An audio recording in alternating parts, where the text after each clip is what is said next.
ಕೊಲೆ ಆರೋಪಿ ದರ್ಶನ್ಗೆ ಮತ್ತೆ ಬಿಗ್ ಶಾಕ್ ಎದುರಾಗಿದೆ. ಈಗ ಮಾಫಿ ಸಾಕ್ಷಿ ಆದೇಶವನ್ನೇ ಎತ್ತಿ ಹಿಡಿದಂತ ಹೈಕೋರ್ಟ್ ಈಗ ಮಾಫಿ ಸಾಕ್ಷಿ ವಿಚಾರದಲ್ಲಿ ದರ್ಶನ್ಗೆ ಮತ್ತೆ ಟೆನ್ಷನ್ ಶುರುವಾಗಿದೆ. ಈಗ ಒಂದು ಕಡೆ ಆಪ್ತ ಗೆಳೆಯನೇ ಮಾಫಿ ಸಾಕ್ಷಿಗೆ ಮುಂದಾಗಿರುವಂತದ್ದು, ಇದೀಗ ದರ್ಶನ್ಗೆ ಮತ್ತೆ ಟೆನ್ಷನ್ ಶುರುವಾಗಿದೆ.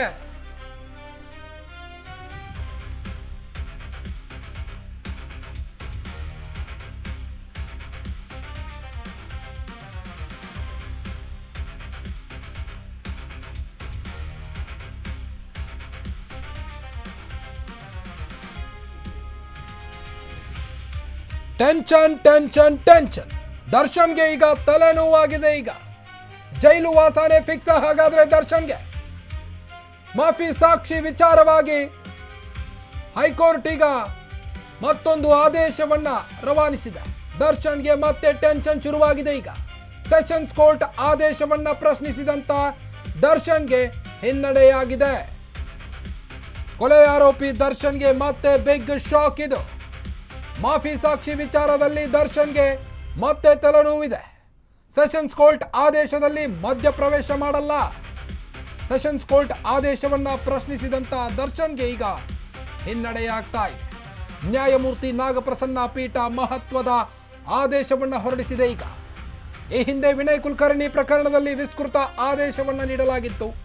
ಹಳೆಯ ಆದೇಶವನ್ನೇ ಮತ್ತೆ ಉಲ್ಲೇಖಿಸಿದಂತ ಕೋರ್ಟ್ ಮಾಫಿ ಸಾಕ್ಷಿ ವಿಚಾರಣೆ ವೇಳೆ ಆರೋಪಿಗಳು ಪ್ರಶ್ನೆ ಮಾಡುವಂತಿಲ್ಲ, ಯಾವುದಾದ್ರೂ ವಾದವನ್ನ ಆಲಿಸಬೇಕು ಅಂತ ಆದೇಶ ಇದ್ರೆ ತೋರಿಸಿ ಅಂತ ಹೈಕೋರ್ಟ್ ಹೇಳಿದೆ.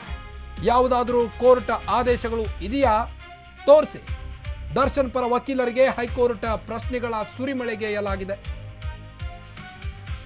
59ನೇ ಸಿಸಿಎಚ್ ಕೋರ್ಟ್ ಆದೇಶದಲ್ಲಿ ಮಧ್ಯಪ್ರವೇಶಿಸುವುದಿಲ್ಲ. ದರ್ಶನ್ ಸಲ್ಲಿಸಿದ ಅರ್ಜಿ ವಜಾ ಮಾಡಿದೆ ಈಗ ಹೈಕೋರ್ಟ್.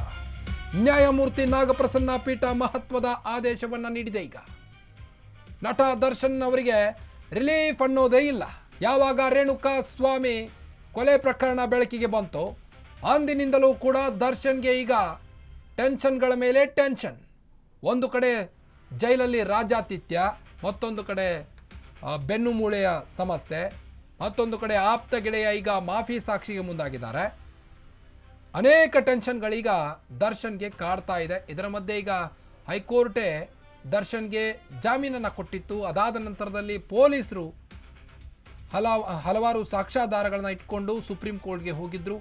ಸುಪ್ರೀಂ ಕೋರ್ಟ್ನಲ್ಲಿ ದರ್ಶನ್ ಬೇಲ್ ರದ್ದಾಗಿ ಮತ್ತೆ ತಿರ್ಗಾ ಜೈಲು ಸೇರೋ ಹಾಗಾಯಿತು. ಅದಾದ ನಂತರದಲ್ಲಿ ಈಗ ದರ್ಶನ್ಗೆ ಮತ್ತೊಂದು ಟೆನ್ಷನ್ ಶುರುವಾಗಿದೆ. ಸೆಷನ್ಸ್ ಕೋರ್ಟ್ ಆದೇಶವನ್ನು ಪ್ರಶ್ನಿಸಿದ್ರು ದರ್ಶನ್ ಮಾಫಿ ಸಾಕ್ಷಿ ವಿಚಾರವಾಗಿ. ಈಗ ದರ್ಶನ್ಗೆ ಹಿನ್ನಡೆಯಾಗಿದೆ.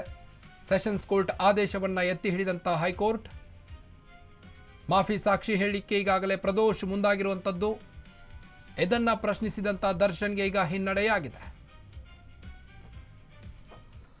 ಬನ್ನಿ ಬಗ್ಗೆ ಇನ್ನಷ್ಟು ಹೆಚ್ಚಿನ ಅಪ್ಡೇಟ್ಸ್ ಕೊಡ್ತಾ ಹೋಗ್ತಾರೆ ನಮ್ಮ ಪ್ರತಿನಿಧಿ ಅರುಣ್ ಡೆಸ್ಕ್ನಿಂದ ನೇರ ಸಂಪರ್ಕದಲ್ಲಿದೆ.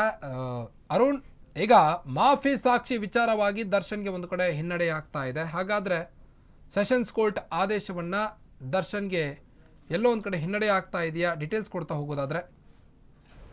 ಖಂಡಿತವಾಗ್ಲೂ ಕಾರ್ತಿಕ್, ಯಾಕಂದರೆ ಸೋಮವಾರ ಸೆಷನ್ಸ್ ಕೋರ್ಟ್ ಒಂದು ಆದೇಶವನ್ನು ಕೊಟ್ಟಿತ್ತು. ಅಂದರೆ ಏನು ಮಾಫಿ ಸಾಕ್ಷಿ ಆಗಿ ಒಂದು ಪ್ರದೋಷ ಅರ್ಜಿಯನ್ನು ಹಾಕಿದ್ರು. ಆ ಒಂದು ಅರ್ಜಿ ಸಂದರ್ಭದಲ್ಲಿ ಆರಂಭದಲ್ಲಿ ನೀವು ಆಕ್ಷೇಪಣೆ ಸಲ್ಲಿಸುವಂತಿಲ್ಲ. ಅಂದರೆ ಮಾಫಿ ಸಾಕ್ಷಿಗೆ ಇತರ ಆರೋಪಿಗಳ ಪರ ವಕೀಲರು ಯಾರೂ ಸಹ ಚಕರಾರು ಎತ್ತಲಂಗಿಲ್ಲ ಮತ್ತು ಅದನ್ನು ಪ್ರಶ್ನೆ ಮಾಡೋಂಗಿಲ್ಲ. ಯಾಕಂದರೆ ನೀವು ಏನಾದರೂ ಪ್ರಶ್ನೆ ಮಾಡೋಂಗಿದ್ರೆ ಅದನ್ನು ಪ್ರೊಸೀಜರಲ್ ಲ್ಯಾಪ್ಸಲ್ಲಿ, ಅಂದರೆ ಪ್ರಕ್ರಿಯೆ ಏನು ಆಗುತ್ತೆ, ಅಂದರೆ ಮಾಫಿ ಸಾಕ್ಷಿಯ ಒಂದು ಅರ್ಜಿಯನ್ನು ಸ್ವೀಕಾರ ಮಾಡಿದ ನಂತರ ಏನು ಲ್ಯಾಪ್ಸ್ ಬರುತ್ತೆ ಅದರಲ್ಲಿ ನೀವು ಪ್ರಶ್ನೆಯನ್ನು ಮಾಡ್ಬೋದು. ಆದರೆ ಈಗ ನೀವು ಇದರ ಪ್ರಶ್ನೆ ಮಾಡೋಕ್ಕೆ ಆಗೋದಿಲ್ಲ ಅಂತ ಹೇಳ್ಬಿಟ್ಟು ಒಂದು ಸೆಷನ್ಸ್ ಕೋರ್ಟ್ ಒಂದು ಮೊನ್ನೆ ಸೋಮವಾರ ಆದೇಶವನ್ನು ಮಾಡಿತ್ತು. ಅದಾದ ನಂತರ ಅದನ್ನು ಪ್ರಶ್ನೆ ಮಾಡಿ ಇದೀಗ ಹೈಕೋರ್ಟ್ಗೂ ಸಹ ಏನು ದರ್ಶನ್ ಪರ ವಕೀಲರು ಒಂದು ಅರ್ಜಿಯನ್ನು ಇವತ್ತು ಬೆಳಗ್ಗೆ ಸಲ್ಲಿಕೆಯನ್ನು ಮಾಡಿದ್ರು.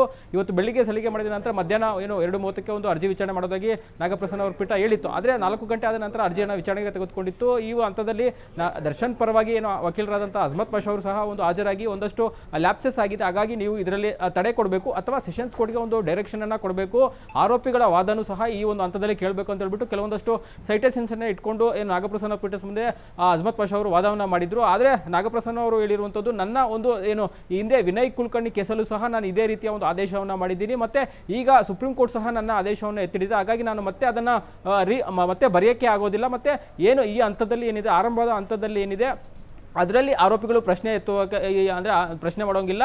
ಏನಾದರೂ ಈ ಒಂದು ಮಾಫಿ ಸಾಕ್ಷ್ಯದ ಪ್ರಕ್ರಿಯೆಯಲ್ಲಿ ಲೋಪಗಳಾಗಿದ್ದರೆ, ಅಂದರೆ ಕ್ಷಮಾದಾನ ನೀಡುವಲ್ಲಿ ಪ್ರಕ್ರಿಯೆಯಲ್ಲಿ ಲೋಪಗಳಾಗಿದ್ದರೆ ಅದನ್ನು ನೀವು ಮೇಲ್ಮನವಿಯನ್ನು ಪ್ರಶ್ನೆಯನ್ನು ಮಾಡ್ಬೋದು. ಈ ಹಂತದಲ್ಲಿ ಅದನ್ನು ಮಾಫಿ ಸಾಕ್ಷಿಯ ಒಂದು ಪರಿಗಣನೆ ಮಾಡೋಕ್ಕೆ ಮುನ್ನ ನಿಮಗೆ ಯಾವುದೇ ರೀತಿಯಾದಂಥ ರೈಟ್ಸ್ ಇಲ್ಲ, ಅಂದರೆ ರೈಟ್ಸ್ ಆಫ್ ಆಡಿಯನ್ಸ್ ಅಂತ ಏನು ಕರಿತೀವಿ, ಅದು ಯಾವುದೂ ಸಹ ಇತರ ಆರೋಪಿಗಳನ್ನು ಕೇಳಿ ಮಾಫಿ ಸಾಕ್ಷಿಗೆ ಪರಿಗಣನೆ ಮಾಡಬೇಕು ಅನ್ನೋದು ಎಲ್ಲೂ ಸಹ ಉಲ್ಲೇಖವಾಗಿಲ್ಲ. ಈ ಬಗ್ಗೆ ಯಾವುದೇ ರೀತಿಯಾದಂಥ ಕೋರ್ಟ್ಗಳು ಸಹ ಆದೇಶವನ್ನು ಕೊಟ್ಟಿಲ್ಲ. ಒಂದು ವೇಳೆ ಆ ರೀತಿಯ ಒಂದು ಆದೇಶಗಳು ಇದ್ದರೆ ನನ್ನ ಮುಂದೆ ಇಡಿ, ನಾನು ಇವಾಗಲೇ ಆದೇಶ ಮಾಡ್ತೀವಿ ಅಂತ ಹೇಳ್ಬಿಟ್ಟು ಅಂದರೆ ಹೈಕೋರ್ಟ್ ನಾಗಪ್ರಸನ್ನ ಅವರ ಪೀಠ ಇವತ್ತು ವಾದವನ್ನು ಮಾಡಿತ್ತು. ಆದರೆ ಕೊನೆಯದಾಗಿ ಏನೋ ಈ ರೀತಿಯಾಗಿ ಒಂದು ಸುಪ್ರೀಂ ಕೋರ್ಟ್ ಸಹ ನನ್ನ ಆದೇಶವನ್ನು ಎತ್ತಿದೆ, ಹಾಗಾಗಿ ನಾನು ಮತ್ತೆ ಇದನ್ನು ರೀಲುಕ್ ಮಾಡೋದಿಲ್ಲ, ಹಾಗಾಗಿ ನೀವು ಅರ್ಜಿಯನ್ನು ಇತ್ಯರ್ಥ ಪಡಿಸ್ಕೋಬೇಕು ಅಥವಾ ಅರ್ಜಿಯನ್ನು ವಾಪಸ್ ಪಡ್ಕೋಬೇಕು ಅಂತ ಹೇಳಿತ್ತು. ಕೊನೆಯದಾಗಿ ಹೈಕೋರ್ಟ್ ಇವತ್ತು ಅವರ ಅರ್ಜಿಯನ್ನು ವಜಾ ಮಾಡಿತ್ತು. ಯಾಕಂದರೆ ಮತ್ತೆ ಅವರು ಮೇಲ್ಮನವಿಯನ್ನು ಸಲ್ಲಿಸಬಹುದು, ಯಾಕಂದರೆ ದರ್ಶನ್ಗೆ ಮತ್ತೊಂದು ಅವಕಾಶ ಇರುತ್ತೆ. ಈ ಒಂದು ಮಾಫಿ ಸಾಕ್ಷಿ ಅರ್ಜಿಯ ಒಂದು ಸ್ವೀಕಾರ ಆದ ನಂತರ ಅದರ ಪ್ರಕ್ರಿಯೆಯನ್ನು ಪ್ರಶ್ನೆ ಮಾಡೋಕ್ಕೆ ದರ್ಶನ್ಗೆ ಅವರ ಪರ ವಕೀಲರಿಗೆ ಅವಕಾಶ ಇರುತ್ತೆ. ಆದರೆ ಸದ್ಯಕ್ಕೆ ಈ ಹಂತದಲ್ಲಿ ಅವ್ರಿಗೆ ಯಾವುದೇ ರೀತಿಯಂಥ ಒಂದು ಪ್ರಕ್ರಿಯೆ ಅಥವಾ ಅದು ಕ್ಷಮಾದಾನದ ಅರ್ಜಿ ಏನಿರುತ್ತೆ ಅದನ್ನು ಪ್ರಶ್ನೆ ಮಾಡೋದು ಆರಂಭ ಹಂತದಲ್ಲಿ ಅವ್ರಿಗೆ ಯಾರಿಗೆ